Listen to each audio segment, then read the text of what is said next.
Bonjour. Après avoir appris à faire des inventaires, nous allons apprendre à identifier les familles et les genres. Parce que pour identifier précisément les espèces, il faut déjà connaître les familles et les genres. Donc la flore photo est un moyen facile pour identifier toutes les familles et tous les genres de la flore française de façon exhaustive. Et puis bien sûr, pour illustrer ces familles et ces genres, j'ai mis quand même 1500 espèces. Donc il y aura aussi 1500 espèces reconnaissables dans cette flore. Alors pour identifier, on peut avoir deux méthodes différentes. On peut aller cueillir un spécimen et identifier avec la plante, ou ce qui est encore mieux, on peut faire des photos et puis après rentrer tranquillement chez soi, mettre les photos sur l'ordinateur et identifier sur une table avec l'ordinateur à côté. Alors pour identifier une plante avec les photos, donc il faut faire vraiment des plans différents pour voir toutes les parties de la plante. Donc premier plan qu'on va faire, c'est la plante entière. Et puis donc on fait des plans rapprochés qui vont nous donner plus le port de la plante ou la disposition des fleurs. Et puis ensuite, on va photographier les feuilles, les fleurs. Alors souvent la fleur, il faut faire fleur dessus, fleur dessous. Et la feuille, pareil, il faut faire feuille dessus, feuille dessous. Vous voyez, dessous là, elle a vraiment une couleur très spéciale, qui est sa couleur normale. Donc il faut bien avoir les deux pour identifier. Et puis après, on va faire l'intérieur de la fleur et l'extérieur de la fleur, parce que si jamais il y a un calice, pour voir le calice.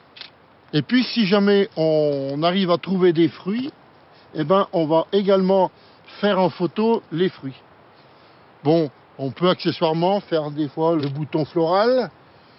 Et puis quelque chose qu'il faut faire voir chez celle-ci, c'est que c'est une plante ligneuse qui contient du bois. Là, tiens, on voit bien que c'est un morceau de bois. Donc on va aussi faire le bois pour se rappeler quand on va rentrer chez nous que c'est un arbuste ligneux. Alors maintenant que nous avons fait les photos, nous allons rentrer chez nous, les mettre sur ordinateur, et avec les photos de l'ordinateur, nous allons pouvoir déterminer la famille et le genre. Peut-être l'espèce, parce qu'il n'y a pas toutes les espèces, il y a toutes les familles, tous les genres exhaustifs de la France et des contrées limitrophes dans cet ouvrage, la flore photo, mais il n'y a pas forcément toutes les espèces. Mais il y a quand même 1500 espèces. On a quand même des chances qu'elles soient dedans. Donc, pour commencer, on va utiliser ce qu'on appelle des clés de détermination. C'est-à-dire de question en question, on va avancer dans les pages et ça va nous amener à la bonne page. Alors déjà, en premier, on va regarder, est-ce que c'est un arbre, un arbuste ou un arbrisseau? C'est-à-dire, est-ce que la tige de cette plante contient du bois, de la lignine? Et donc, si la tige contient du bois, c'est bien un arbre, un arbuste ou un arbrisseau. Si elle ne contient pas de bois, c'est une plante herbacée. Donc, on a une photo qu'on a faite qui nous montre qu'il y a du bois dans la plante. Donc, on va chercher dans les arbres, arbustes ou arbrisseaux. Alors, à fleurs et à fruits, à fleurs, je suis sûr, à fruits, j'en sais rien. À feuilles généralement persistantes, luisantes et coriaces, ouais, là, ça peut le faire. Alors,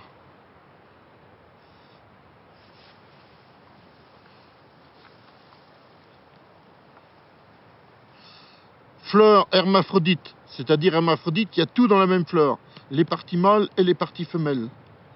Bleu, rouge, violette, fruits parfois très voyants.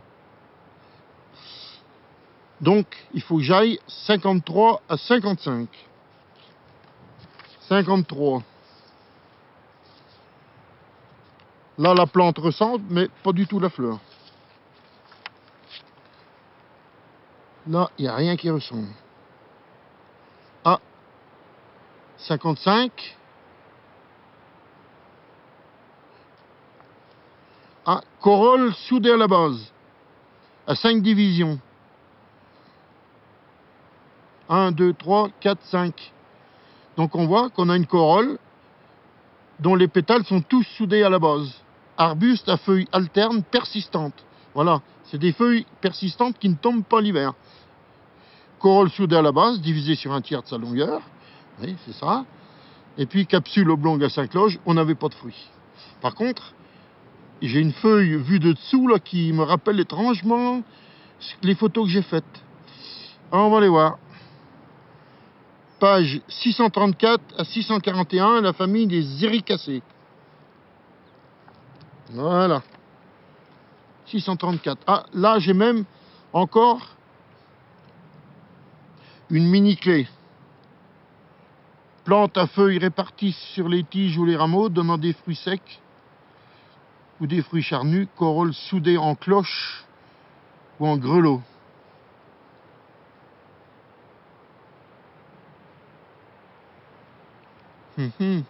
Bah oui. Donc ça serait les ex-éricacées, 635 à 637.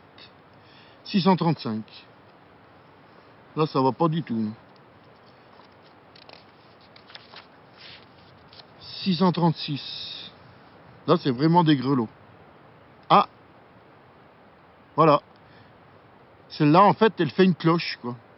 Si je regarde la fleur, la photo de la fleur vue de dessous, je vois que c'est une cloche.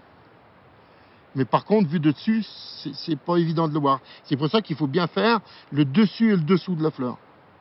Alors, arbuste à feuilles alternes persistantes, corolle divisée sur un tiers de sa longueur, et les feuilles ferrugineuses dessous. On dirait qu'elles sont rouillées, les feuilles. Eh bien, c'est pas une maladie de la plante, c'est la couleur normale. Et ça, on le voit bien sur les photos. Et donc, on est dans le genre rhododendron. Et c'est vraiment celui-là qu'on a fait en photo. Donc, rhododendron ferrugineum, le rhododendron ferrugineux, ou rhododendron de montagne. Donc, on est arrivé bien non seulement à la famille et au genre, mais on est arrivé à déterminer même l'espèce, parce qu'elle est dans le bouquin. Parce que normalement, cet ouvrage-là, c'est uniquement pour identifier les familles et les genres. Par contre, on est en train de construire d'autres volumes derrière pour aller jusqu'à l'espèce de manière exhaustive sur toute la France et les contrées limitrophes. Donc c'est à venir, c'est à publier. Il faut être patient.